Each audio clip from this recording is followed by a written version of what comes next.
ఇది ఒక మనం చూస్తే ఎట్లుంటుందంటే ఒక 20 సంవత్సరాల పైన వాళ్ళ జీవితాలను ప్రజల గురించి పోరాటం చేసి అడవిలో తిరిగి బయటికి వచ్చిన కోనపురి ఐలయ్య సాంబశివుడు తన పేరు. తర్వాత రాములు వాళ్ళ ప్యాలెస్ అనుకోవాలి, ఇది ఇక్కడనే పుట్టిన వాళ్ళు. ఇది ఒంటిల్లు, అక్కడ అదో పూజ గది, బండారి ఇల్లు, గొల్లకుర్మకు సంబంధించినటువంటి కులం వీళ్ళది. గదరన్న తల్లి పేరు కూడా లక్ష్మమ్మ.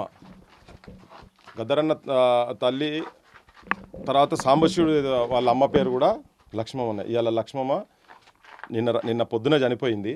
సో ఈ ఊరికి వచ్చి అసలు ఏంది వాళ్ళ జీవితం ఏంది, ఇన్ని రోజులు త్యాగాలు చేసిన తర్వాత వాళ్ళ కుటుంబాలు ఎట్లా ఉన్నాయని చెప్పని ఆ సాగుకు వచ్చినాం, మనం అందరం కలిసి ఇక్కడికి వచ్చినాం. చూసిన తర్వాత ఈ ఇల్లు చూసిన తర్వాత ఏ ఒక్క సంవత్సరం 2 సంవత్సరాలు ఏదో చిన్న చిన్న దాంట్లో తిరుగుతూనే రియల్ ఎస్టేట్ దందాలు చేసి బొచ్చడు వేల కోట్లు 100 కోట్ల రూపాయలు సంపాదించే కాలం ఇది. ఈ కాలంలో ఇప్పటికి ఇన్ని రోజుల తర్వాత కూడా వాళ్ళ కుటుంబాలు, ఈ 2 కుటుంబాలు ఇద్దరిని రాజ్యం చంపింది. రాజ్యంతో చేతులు కలిపినటువంటి కొంతమంది దుర్మార్గులు, అందరికీ తెలుసు ఎవరి ద్వారా జరిగిందనేది, నయీం గ్యాంగ్తో జరిగిందని అందరికీ తెలుసు. బయటికి వచ్చినాకంటే వాళ్ళు అంతకుముందు ఆయుధాన్ని, తుపాకీనే ఆయుధంగా చేసుకొని సాయుధ పోరాటం అని చెప్పని పోయినటువంటి వాళ్ళు, అంటే ఆయుధాలతోటే తిరుగుబాటు చేసి ఆయుధాలతోటే రాజ్యాధికారం తీసుకురావాలని దాంతో పక్కకు జరిగి ఓటునే మళ్ళీ ఆయుధం అనుకొని వచ్చి ఇక్కడికి వచ్చిన తర్వాత కూడా ఇక్కడ మళ్ళీ అగైన్ రాజకీయ పార్టీలు తెలంగాణ గురించి అని చెప్పని బీఆర్ఎస్లో, అప్పుడు టీఆర్ఎస్ ఇప్పుడు బీఆర్ఎస్లో జాయిన్ అయిన తర్వాత కూడా అందరూ, అంటే ఈ పాలక వర్గాలకు సంబంధించినటువంటి రాజకీయ వ్యవస్థ మొత్తం అందరూ ఒకటే అని చూపించడానికి ఏంటంటే వీళ్ళు బయటకు వచ్చిన తర్వాత కూడా వీళ్ళ రాజకీయ పార్టీలలో చేరిన తర్వాత కూడా వీళ్ళని చంపినరు ఇద్దరిని. సాంబశివుడునేమో ఎంబడివాడి రాత్రిపూట తెలంగాణ గురించి ఒక మీటింగ్ అటెండ్ చేసుకుంటూ పోతున్న క్రమంలో నరికినరు. ఇక 4 రోజులు అయితే తెలంగాణ వచ్చిన తర్వాత 4 రోజులు అయితే టీఆర్ఎస్ ప్రభుత్వం ఫామ్ చేస్తా అన్నప్పుడు 14 ఏదో ప్రభుత్వం ఏదో ఫామ్ అయ్యేది ఉన్నట్టు జస్ట్ 3 రోజుల ముందు తనను షూట్ చేసిరు, నల్గొండలా షూట్ చేసినప్పుడు. అంటే తెలంగాణ వచ్చిన తర్వాత కూడా వీళ్ళను కాపాడుకోలేకపోయినాం అనేది నేను తెలంగాణ సమాజానికి మొత్తం చెప్పదలుచుకునేది. అంటే ఇట్లా ఇది ఒక ఉదాహరణ. ఇట్లా కొన్ని వేల కుటుంబాలు తెలంగాణలో, ఈ ఊర్లోనే 4 చచ్చిపోయినారు అట్లా, ఇదే ఊర్లో. తెలంగాణ వచ్చిన తర్వాత కూడా ఇట్లా వందలాది మంది చనిపోతూ ఉన్నారు. తెలంగాణ విముక్తి కోసం ఈ ప్రాంత ప్రజల పక్షాన్ని నిలబడి కొట్లాడినటువంటి వాళ్ళు, స్ట్రైట్గా తెలంగాణ మూమెంట్లో చనిపోయినటువంటి వాళ్ళు 369 మంది, మళ్ళీ 1200 మంది. నిన్నగాక మొన్న తెలంగాణ వచ్చిన తర్వాత కూడా, మొన్న కూడా చూసినాం 2 రోజుల కింద నిరుద్యోగ సమస్యతోటి మా బండారు కుమారస్వామి కూడా ఆత్మహత్య చేసుకొని చచ్చిపోయాడు. ఒక దిక్కు రైతుల ఆత్మహత్యలు, అదే రోజు ఆదిలాబాద్లో కూడా ఒక గంగాధర్ అనే ఒక రైతు ఆత్మహత్య చేసుకున్నాడు. అంటే తెలంగాణలో శవాలై ఊరేగుతున్న రమ్మ రైతన్నలు, నడి సేన్లలో సమాధులైన రమ్మ కూలన్నారు అన్నట్టుగా ఇవాళ యువతరం కావచ్చు ఆత్మహత్యలతో పాటు ఇప్పుడు చనిపోయినటువంటి కుటుంబాలు. మొన్న చూసినాము, టాపర్, ఆ పిల్లగాడు చాలా టాపర్ కుమారస్వామి, అయినా నౌకర్ లెక్క చచ్చిపోతున్నారు. చదువుకున్నటువంటి వాళ్ళు వీళ్ళందరూ కూడా అడవిలకు పోయి ఈ ప్రాంత విముక్తి కోసం ఇక్కడ ఉద్యోగాలు రావాలి, ఇక్కడ వనరులు మనకే రావాలని చెప్పనే ఆలోచనతో 69 తెలంగాణ ఉద్యమం ఫెయిల్ అయిన తర్వాత ఇక్కడ నక్సల్ ఉద్యమం వచ్చింది. ఆ నక్సల్ ఉద్యమంలో పోయి మళ్ళీ జనజీవన స్రవంతిలో ఇక్కడికి వచ్చి కలిసిన తర్వాత అప్పుడు జనంలోనో ఇప్పుడు జనంలోనో ఉండే, కానీ చనిపోయినకి కుటుంబాలు ఎట్లా ఉన్నాయని చూడడానికి ఇది ఒక పెద్ద అద్దం పట్టినట్టు చూపించవచ్చు. ఇదంతా చాలా తెలంగాణ సమాజం మొత్తం ఇప్పుడున్నటువంటి తెలంగాణ సమాజం అంతా తాగుడుకు, మందుకు, దొంగలను అసెంబ్లీలకు పంపిస్తున్నారు. కానీ ఇటువంటి కుటుంబాలకు సంబంధించినటువంటి వాళ్ళను కనుక, లేకపోతే ఈ ఆలోచన ఉన్నటువంటి వాళ్ళని కనుక అసెంబ్లీలకు, పార్లమెంట్లో కనుక, ప్రజాక్షేత్రంలో కనుక పంపిస్తే ఏమైనా న్యాయం జరుగుతుంది. ఇన్ని ఏళ్ళ తర్వాత కూడా ఇప్పటికీ కూడా ఈ ప్రభుత్వాలు గత 10 ఏళ్ళు ఆ కుటుంబాలను వాళ్ళు ఏం చూసిరో నాకైతే తెలియదు. వాళ్ళకైతే రావాల్సిన పాత్ర, ఇవ్వాల్సినటువంటి స్థానం ఇచ్చైతే ఉండరు ఈ కుటుంబానికి. అది ఇయ్యలేదు. అది ఓపెన్గా మాట్లాడాలంటే ఇప్పటికీ కూడా చూడండి, ఇగో ఇట్లా శిథిలావస్థలు ఉన్నాయి. వీళ్ళు ఇంట్లో ఉండలేక ఇప్పుడు ఇది ఎందుకు సాఫ్ చేయలేదంటే, ఏడ సాఫ్ చేసినా పాములు తేలు, అంటే పాములు తేళ్ళు సంసారాలు చేసే కాడికి వాళ్ళ ఇండ్లు ఇట్లా పడిపోయినాయి. కానీ వాళ్ళు మాత్రం ప్రజల గురించి త్యాగం చేసి వాళ్ళ జీవితం మొత్తం సర్వం అంకితం చేసి లాస్ట్కు ప్రజల గురించే చచ్చిపోయినటువంటి వాళ్ళు వీళ్ళు ఒక ఉదాహరణగా చూపించవచ్చు.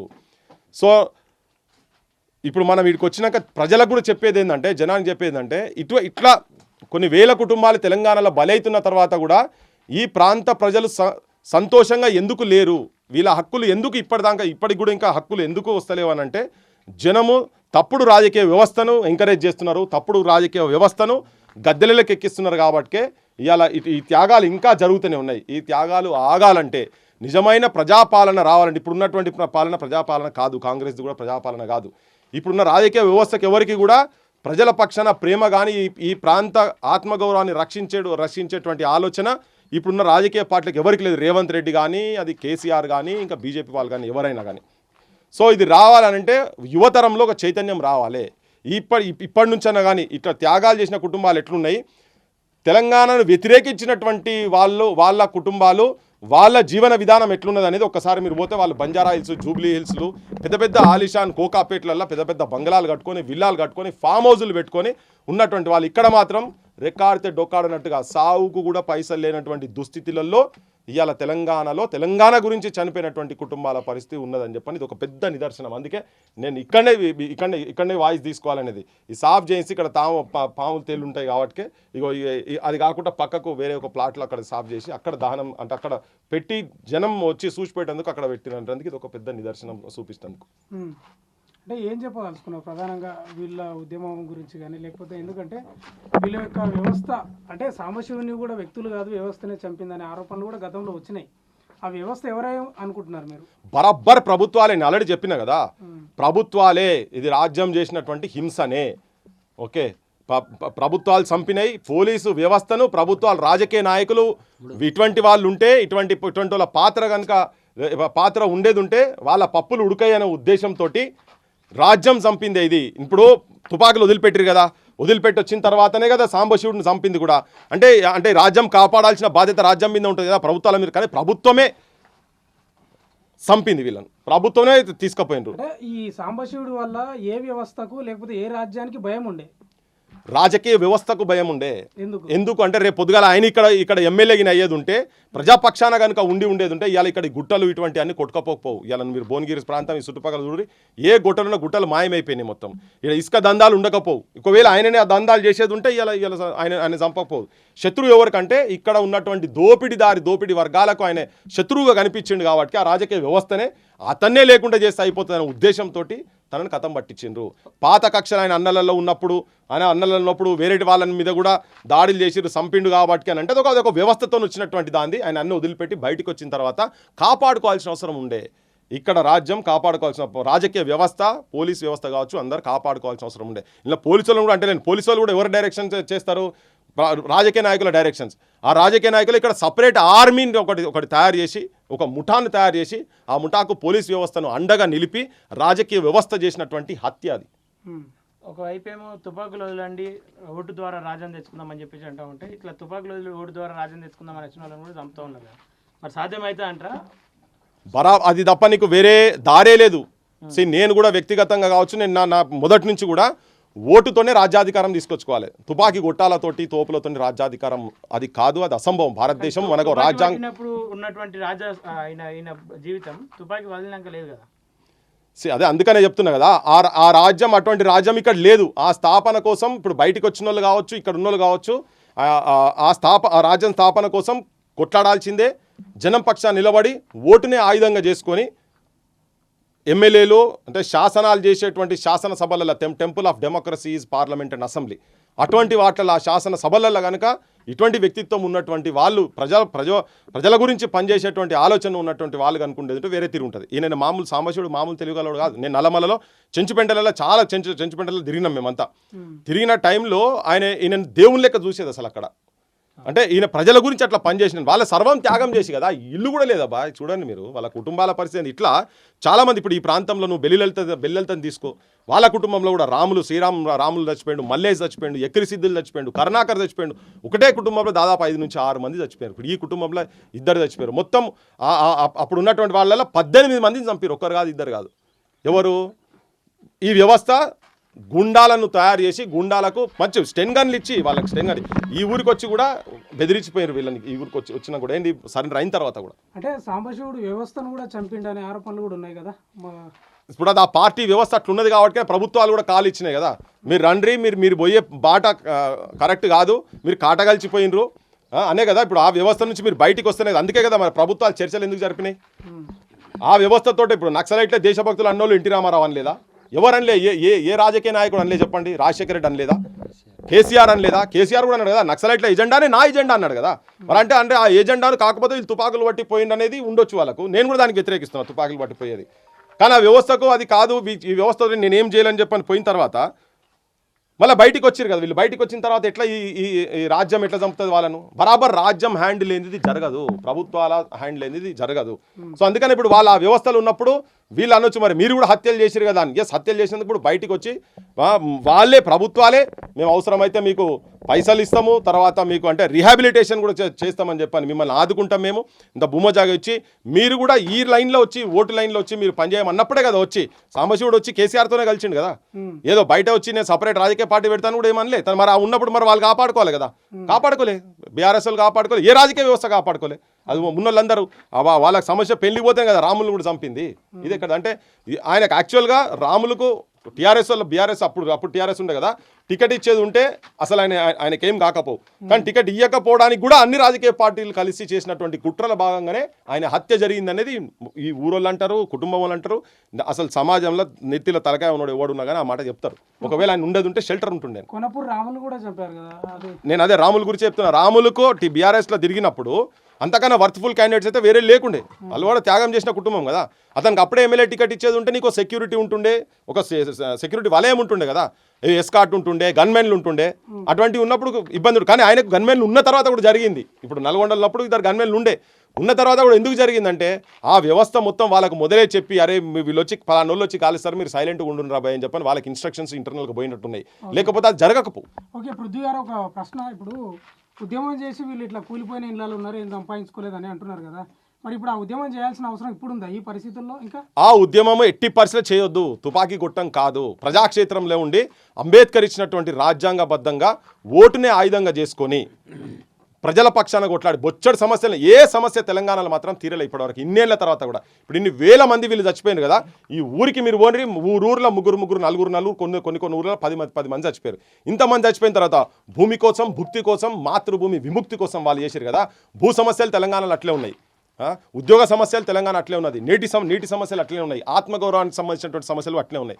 సో ప్రజల పక్షాన నిరుద్యోగ సమస్య కావచ్చు, ఉట్టిగా తాయిలాలు ఇచ్చేటట్టుగా చేసి కథలు పడి స్వతంత్రం వచ్చినప్పుడు భారతదేశంలో ఊర్లలో బడులు లేకుండే.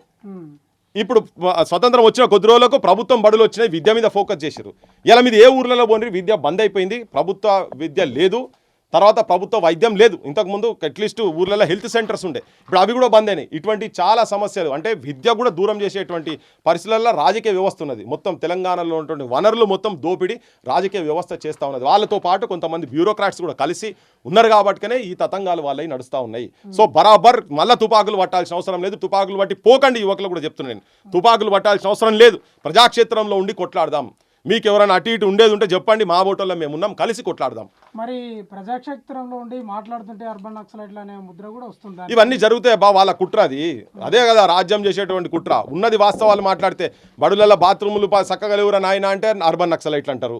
మీరు ఇచ్చిన స్కీమ్స్ సంగతి మాట్లాడారంటే అర్బన్ నక్సలైట్ అంటారు. యూనివర్సిటీల్లో ఉస్మానియా దాదాపు 7 యూనివర్సిటీల్లో 7 విశ్వవిద్యాలయాల ప్రజలకు చెప్పదలుచుకున్నా తెలంగాణలో 11 విశ్వవిద్యాలయాలు ఉంటే 7 విశ్వవిద్యాలయాల్లో ఒక్క ప్రొఫెసర్ కూడా లేడు, ఒక్కడు కూడా రెగ్యులర్ ప్రొఫెసర్ లేడు. అందులో కాకతీయ యూనివర్సిటీ కూడా ఉన్నది. మహాత్మా గాంధీ పేరు పెట్టుకున్నటువంటి గాంధీ ఈ స్వతంత్రానికి దేశానికి స్వతంత్రం తెచ్చిండని ఫాదర్ ఆఫ్ ది నేషన్ అని చెప్పుకున్నటువంటి గాంధీ పేరు మీద ఉన్నటువంటి విశ్వవిద్యాలయంలో కూడా ఒక్క ప్రొఫెసర్ కూడా లేడు. ఉస్మానియాలో 1000 ఖాళీలు ఉన్నాయి. మొన్న వచ్చి ఊకదుంపడు ఉపన్యాసాలు ఇచ్చిపోయిండు పెద్దవంచి ముఖ్యమంత్రి రేవంత్ రెడ్డి 1000 కోట్లు ఇస్తా అని. ఊదుగాలలే పీరు లేవలేదు అన్నట్టు ఆడ ఏం లేదు. ఆ 1000 మంది రిక్రూట్మెంట్ ఉంటే బాగుంటుండే. ఇటువంటి సమస్యల గురించి మేము మాట్లాడితే అర్బన్ నక్సలైట్ అరే కాదు.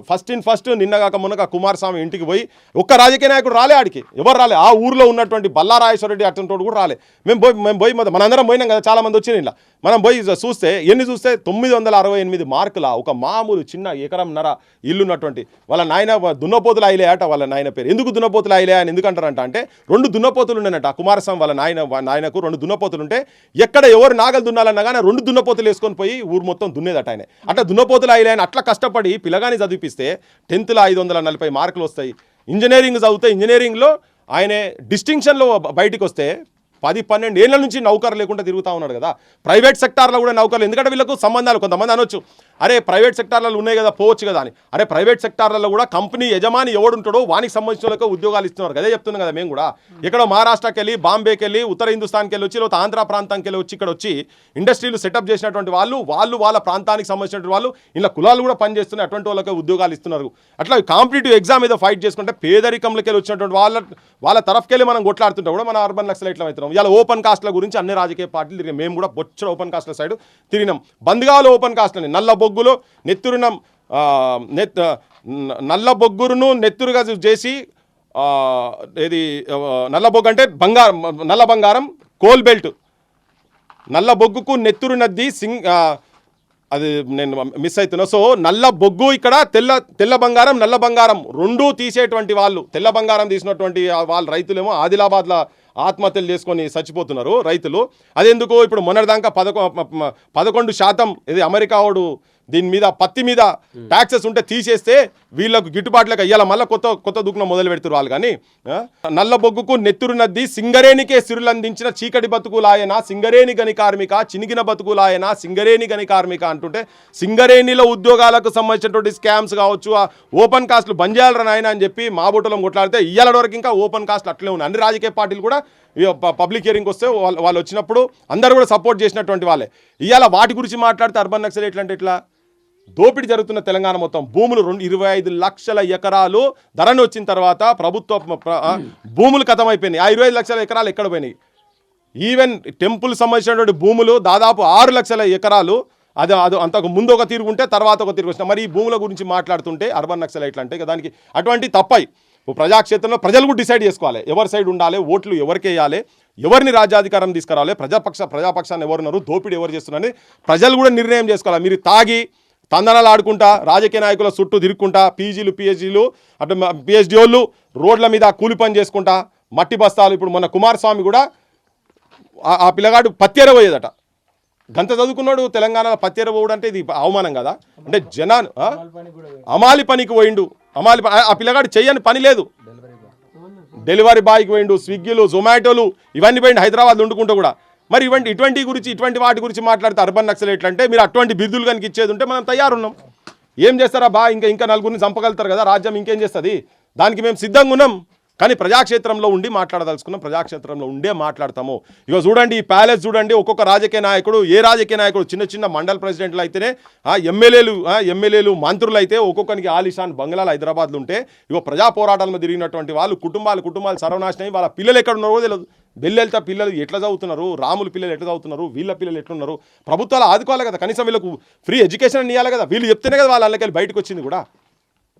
సో అవన్నీ ఇస్తలేరు కాబట్టినే ప్రజా పోరాటాలతోటే ఈ ప్రాంత విముక్తి జరుగుతుంది. మన హక్కులు తీసుకొచ్చుకోవాలంటే ఓటునే ఆయుధంగా చేసుకొని పోవాలి. అది కష్టమైన పని. ఇవాళ ఇట్లా మాట్లాడితే కూడా గట్ల అయితే అదే జనం మొత్తం ఏ ఊరికి పోయినా పైసలు లేని ఓట్లు వేస్తలేరు అంటే పైసలతోని ఓట్లు వేసుకుంటే పైసలు ఉన్నోడే రాజ్యాధికారానికి వస్తాడు, వాని పైసలు కాపాడుకుంటందుకు తర్వాత వాని తరాలు తింటే తరగాని ఆస్తులు సంపాదించుకుంటానికి వాళ్ళు చేస్తారు. కానీ ప్రజల పక్షా నుండి ప్రజా విముక్తి కోసం ప్రజల హక్కుల గురించి కొట్లాడేటోళ్ళు విద్య వైద్యం కావచ్చు, ఉద్యోగం కావచ్చు, మహిళల హక్కుల గురించి కావచ్చు, ఇటువంటి వాటికి కొట్లాడేటోళ్లకు జనము ఆదరిస్తే తప్ప ఈ ప్రాంత ప్రజల బతుకులు మారాయి, ఏ పేదోని బతుకులు కూడా మారాయి. ఉన్నోనికి పైసలు ఉన్నోనికే కనుక పట్టాలు కడితే మాత్రం మీరేం లేదు, మీరు ఇళ్ళల్లో మంగళసూత్రాలు అమ్ముకోవాల్సిందే, మీ పిల్లలు ఆత్మహత్యలు చేసుకుంటా ఉంటారు, మీ విముక్తి ఉండదు, మీరు అప్పుల పాలవుతారు, సర్వనాశనం అయితే తెలంగాణ అని చెప్పి తెలంగాణ ప్రజలకు చెప్పదలుచుకున్నాను నేను.